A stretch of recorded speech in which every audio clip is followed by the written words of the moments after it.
আমরা গ্রাফ পেপারে কিভাবে অসমীকরণকে সমাধান করতে হয় লেখচিত্রের সাহায্যে সেটা আমরা একটু দেখব, কিন্তু তার আগে আমাদেরকে স্ট্রেট লাইনকে কি করে গ্রাফে আঁকতে হয় সেটা আমরা দেখব। দেখো, একটা স্ট্রেট লাইনের ইকুয়েশন হয় এরকম, ax plus by plus c equals to 0। কিন্তু এটা স্ট্রেট লাইন চ্যাপ্টার পড়ছি না আমরা, তার জন্য আমি ডাইরেক্টলি ফর্মুলা দেখাচ্ছি।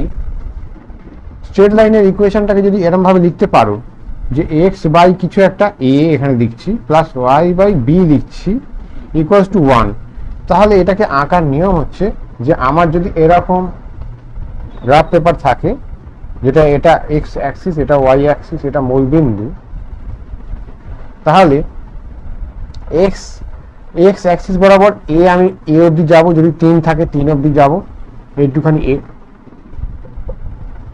আর y অ্যাক্সিসে b বরাবর যাব মূলবিন্দু থেকে, মনে করো এইটুখানি b, গিয়ে এই যে দুটো পয়েন্ট পাবো সেই দুটো পয়েন্টকে আমরা কানেক্ট করে দেবো।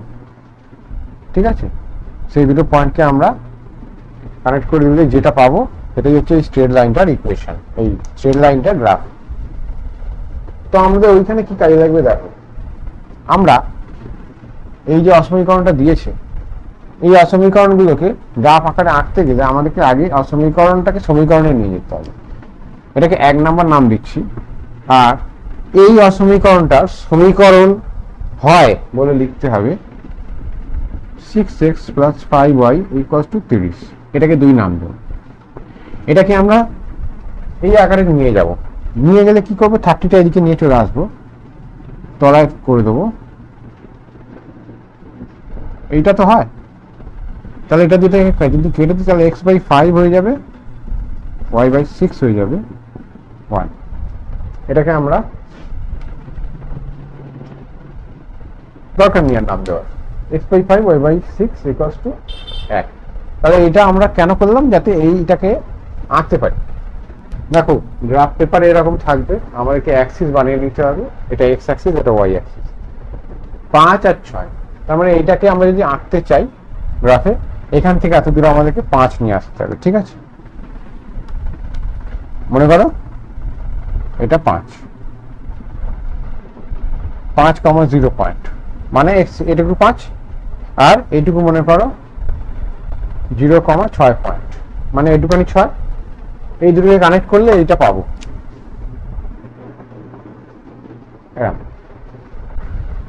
এই যেটা আমরা পেয়েছি এটাকে আমরা নাম দেবো 2 নাম দেবো, মানে 2 সরলরেখাটি এই 2 নম্বর সমীকরণটি রিপ্রেজেন্ট করে গ্রাফ পেপারে। এবারে দেখো, এই যে এটা তো যদি আমাকে সরলরেখা দিত, তাহলে এর উপরে যে কোনো পয়েন্টে যা লোকাস হবে বা যা স্থানাঙ্ক হবে এক্স আর ওয়াই এর, সেই স্থানাঙ্কর ভ্যালুগুলো আমি যদি এখানে বসাই সেগুলো সব স্যাটিসফাই হবে। সেটাই হয় একটা গ্রাফে।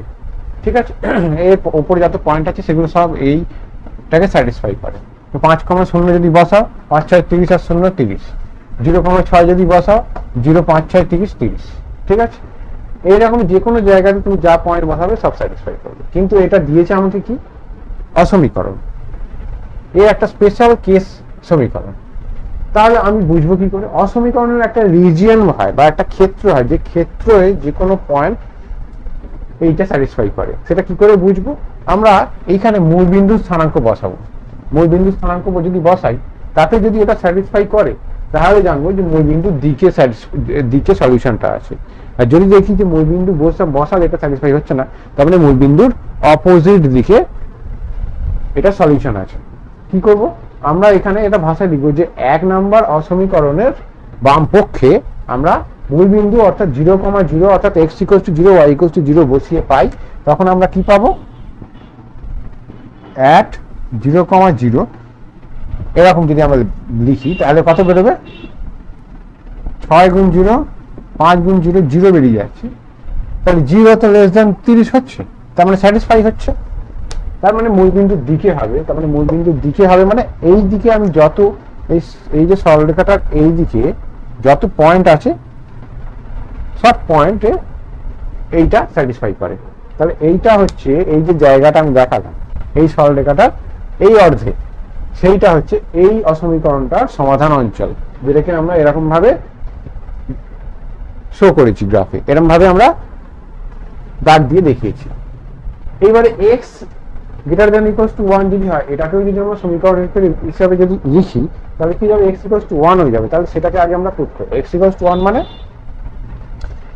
এক্স ইকুয়ালস টু 1 মানে এই এরকম একটা ওয়াই অক্ষের সমান্তরালে যার এক্স স্থানাঙ্কটা সবসময় 1, এইটুখানি সবসময় 1। এটা কি 1,0 পয়েন্ট। এটা কি, এটাকে আমরা নাম দিচ্ছি x ইকুয়ালস টু 1, এটাকে আমরা 3 নাম্বার নাম দিলাম, আর y ইকুয়ালস টু 2, এটাকে আমরা 4 নাম্বার নাম দিলাম, দিয়ে আমরা এটাকে 3 নাম্বার সরলরেখা নাম দিচ্ছি। আর এইটার সরলরেখা যদি আমরা করতে চাই y ইকুয়ালস টু 2, তাহলে কত হয়ে যাবে, এটা মনে করে 0,2 পয়েন্ট। তাহলে x অক্ষের সমান্তরাল হয়ে যাবে, তখন এরম হয়ে যাবে। এটাকে আমরা নাম দিচ্ছি 4 নাম্বার সরলরেখা, ঠিক আছে।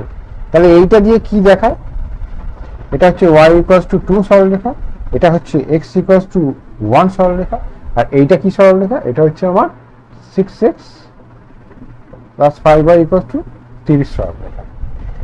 এবার দেখো y ইকুয়ালস টু 2, তো এখানেও যদি তুমি 0 বসিয়ে দাও, মূলবিন্দুর দিকে যদি তুমি দেখতে চাও, তাহলে 0 লেস দ্যান 2, তার মানে মূলবিন্দুর দিকে হচ্ছে, এমনিও বোঝা যাচ্ছে যে y লেস দ্যান 2 মানে y এর মান 2 এর থেকে সমান বা ছোট হতে হবে। তার মানে এটা তো y ইকুয়ালস টু 2 সরলরেখা, তার মানে কোন দিকে হবে, উপর দিকে গেলে y এর মান বেড়ে যাবে 2 এর থেকে, তাহলে তলার দিকে হবে, মানে মূলবিন্দুর দিকেই হচ্ছে, ঠিক আছে, 0 তে স্যাটিসফাই হচ্ছে বলে। তাহলে এই, তাহলে তলার দিকে আমি দেখিয়ে দিলাম যে এটা ভাষায় আমাদেরকে লিখে দিতে হবে যে y, এই যে এই অসমীকরণটা y লেস দ্যান 2 অসমীকরণটা সমাধান হচ্ছে y ইকুয়ালস টু 2 সরলরেখার নিচের অর্ধে। তার মানে x ইকুয়ালস টু 1 এরটার ক্ষেত্রে আমরা যদি দেখি গ্রেটার দ্যান হতে হবে, তার মানে x ইকুয়ালস টু 1 এর থেকে বড় হতে হবে, তার মানে এই দিকে হবে।